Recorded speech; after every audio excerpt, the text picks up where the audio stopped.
This is just an analysis of the vocabulary from the song Love Will Tear Us Apart from the band Joy Division. We will look at some of the expressions and try to adapt to other situations in English. And at the end, we will also play the audio and hopefully you can try to catch the vocabulary and understand the significance. So at the beginning, it says that when routine bites hard, that's the first expression that's maybe difficult, to bite hard.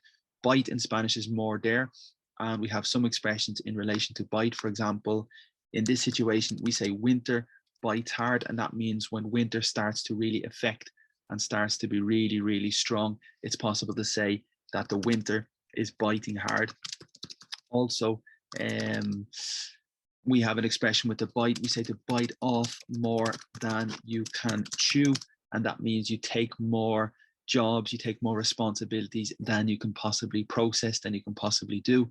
We also have an expression to bite your lip, and that means when you really want to say something, maybe you're very angry and you have the sensation to really say something bad, but you decide to say nothing because it's better. You decide to bite your lip.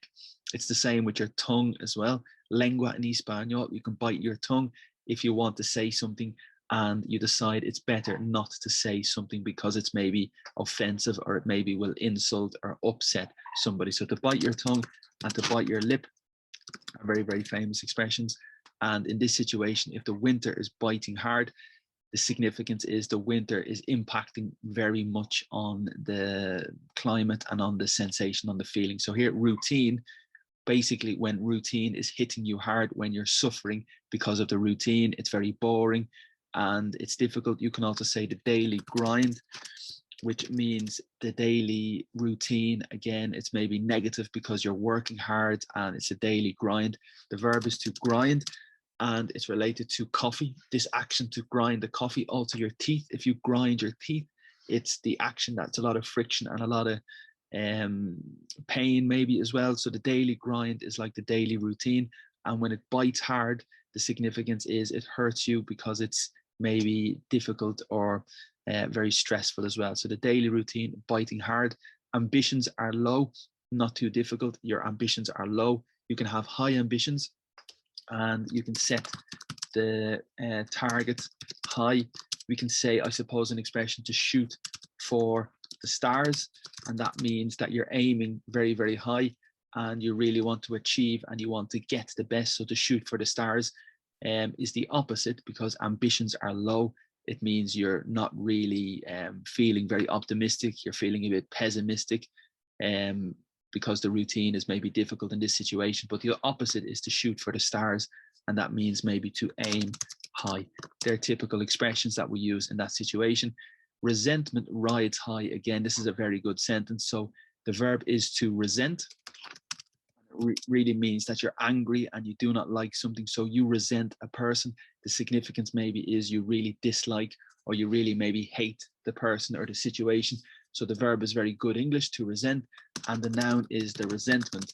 So you have a lot of resentment towards somebody, and in Spanish, towards is the preposition hacia. So you have a lot of resentment against somebody or a lot of resentment towards somebody. And again, the verb is to ride high, and this is typical. So for example, in business, if you are very successful and you are having a good moment, you are riding high. And the significance is you are very happy, everything is very good, and you are riding high in business or in life as well.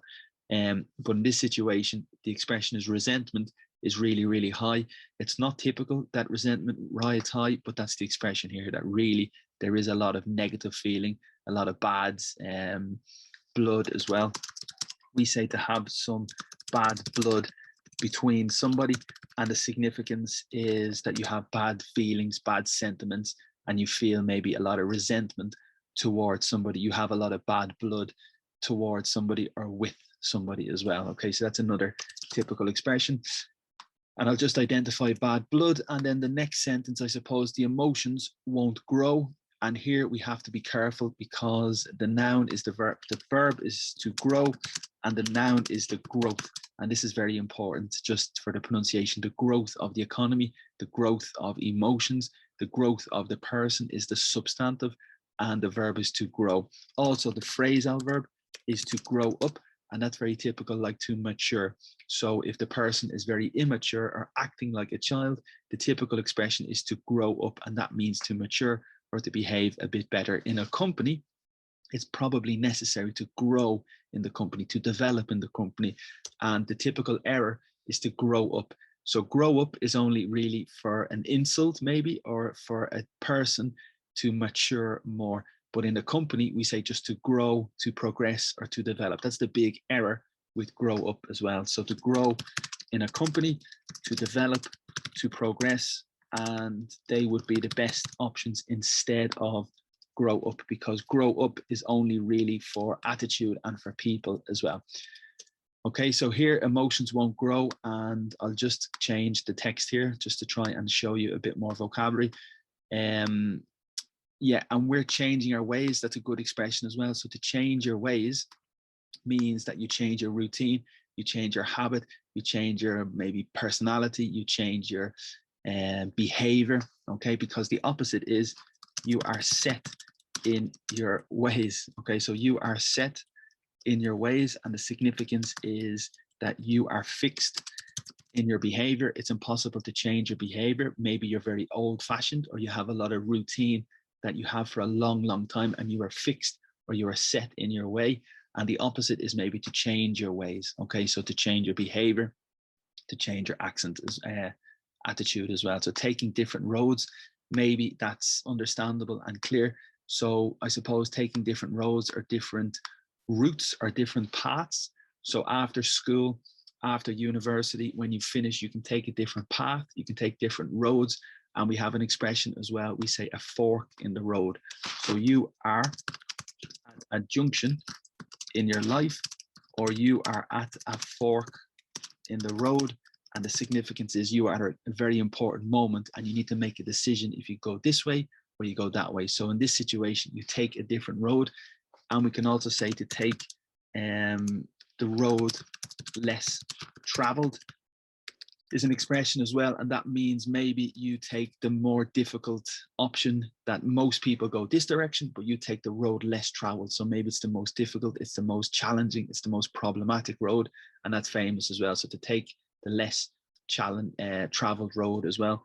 We also have an expression to stay on the beaten track. And this is very famous as well. Typically when you visit a new city or you visit a new country, the recommendation is you stay on the principal tourist locations where most people visit.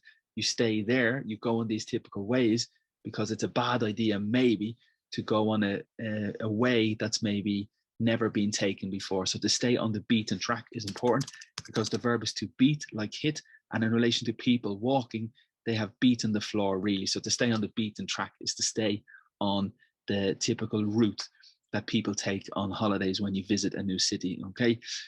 And again, tear is very important verb for sure, because it's like romper in Espanol. And here we really need to focus on a tear. So when you cry in Espanol, romper a llorar. In English, we have a tear. So if you have a tear, it's like a little piece of liquid or fluid from your eye because you're very emotional. And the verb is to tear, which is very similar to rip.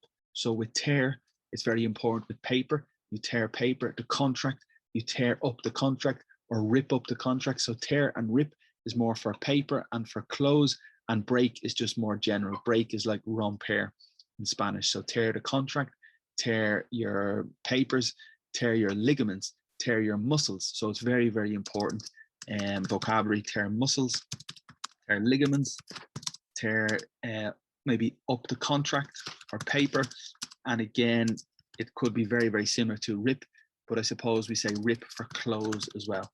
So it's just really important vocabulary. And informal, you could say maybe to tear up the industry is maybe a bit difficult to explain, but for example, one person, a musician, is tearing up the industry, and the significance is the musician is very successful and is dominating and is surprising everybody, and the musician is tearing up the industry. So it's completely changing the industry and completely changing opinions.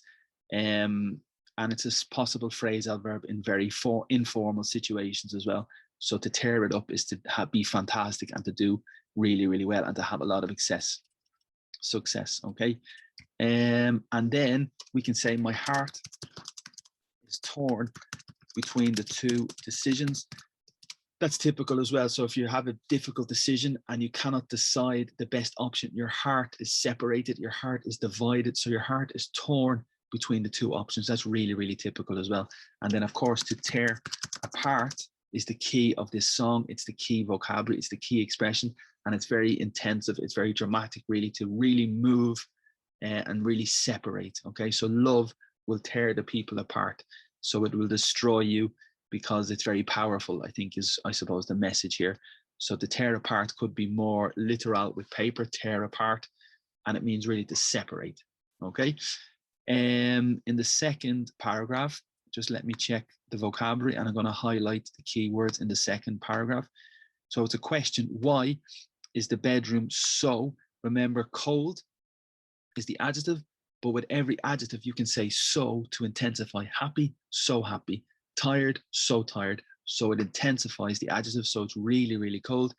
Turned away is maybe literal as well. So the verb is to turn, and you can turn away on your side. So it's maybe the romantic situation and you're not speaking to the partner and you turn away, and the metaphor is cold, like the emotion is not very, there's not a lot of love, there's not a lot of feeling. So you're turned away on your side. In relation to vocabulary here, we can say to turn over.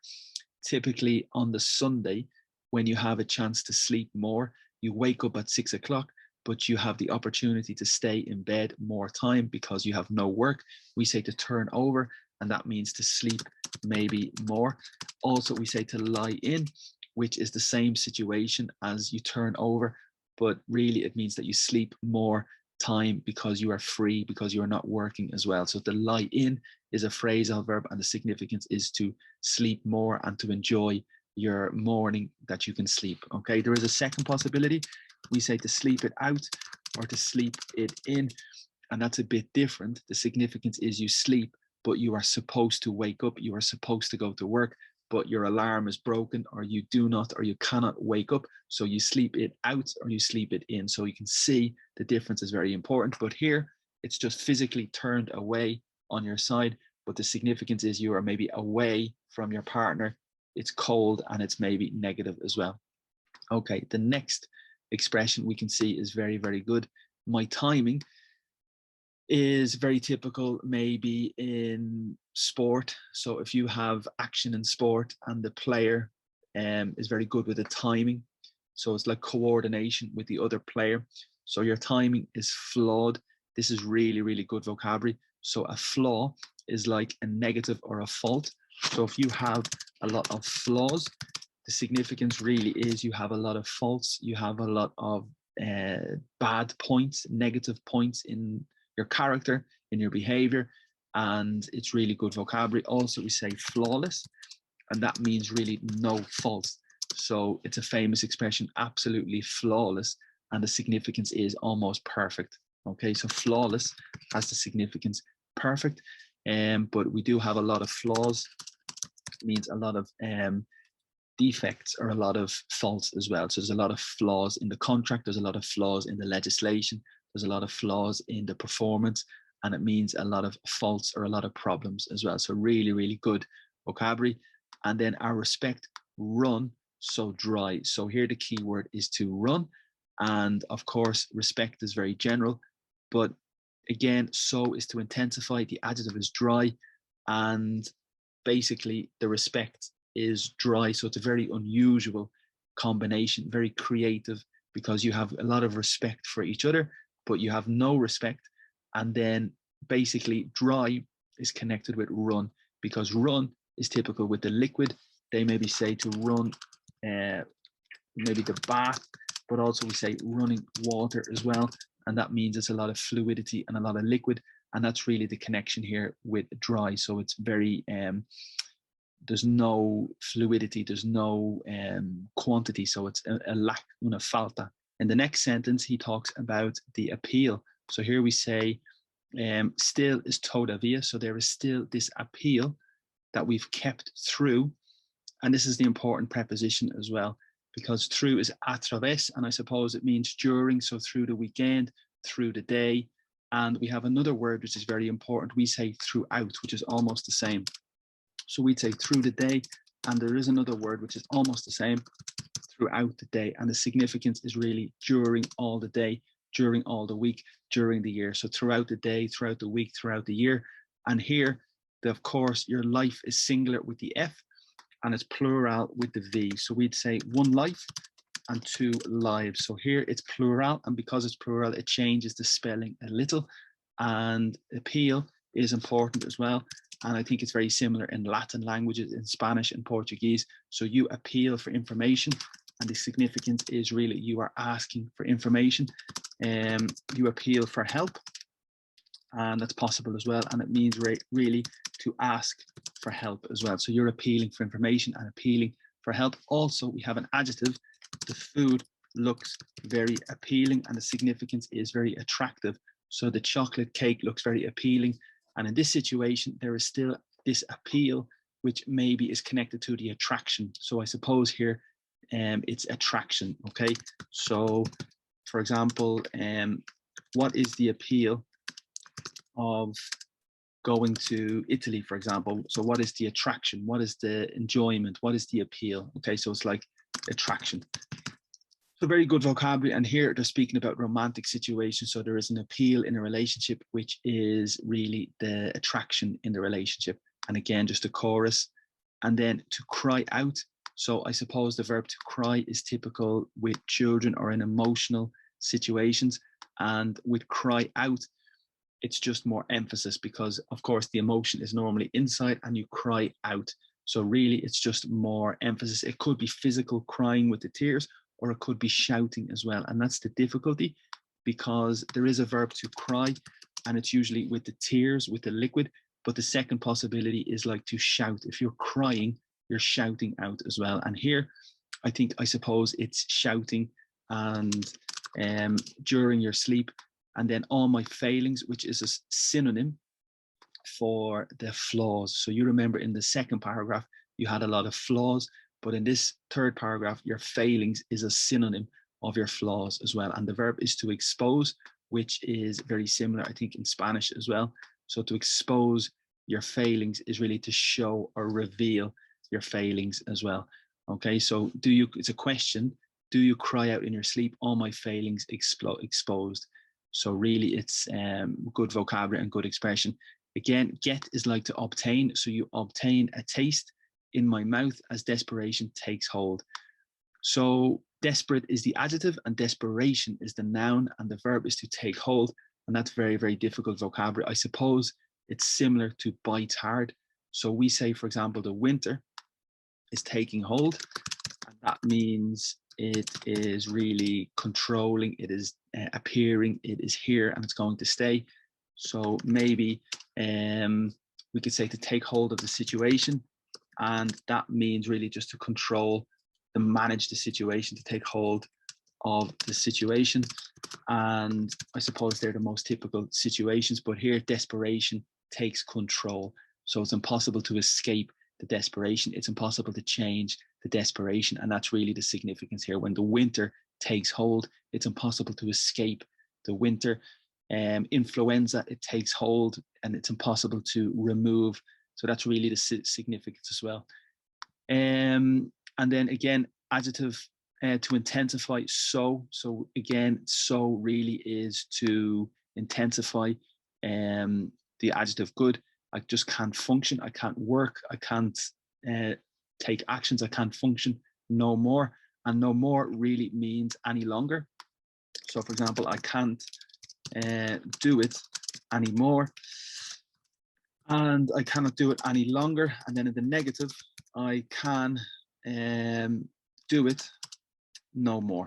Okay, so that's really the difference. When it's the negative, we would say anymore, and when it's the affirmative, we would say no more. Okay, or you can say no longer. So very, very important detail in relation to learning English. And this is just a simple example of this. So not too difficult, this text, this song for the lyrics, not too difficult to understand, probably quite general, but one or two very native expressions for phrasal verbs and idioms, but hopefully you understand more or less. And again, to finish with the chorus as well. Okay, so not too difficult, but now I'm just going to clear the vocabulary and I'm going to show you the song. So I'm just going to clear all the writing, and now we can continue with the song. So this is obviously from Spotify, and you can see here the song of Love Will Tear Us Apart. So I'm just going to play from the start, and hopefully you can see the vocabulary at the same time on the left and try to catch it. It's a bit difficult because it's very, very low. The volume is very low for the speaker and the music is very loud. The instruments are very loud, but hopefully you can understand and try to catch the expressions. Okay, good luck.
Okay, super. So not too bad. I'm just going to make my screen a little bit bigger. Hopefully you understood the text and you understood the vocabulary.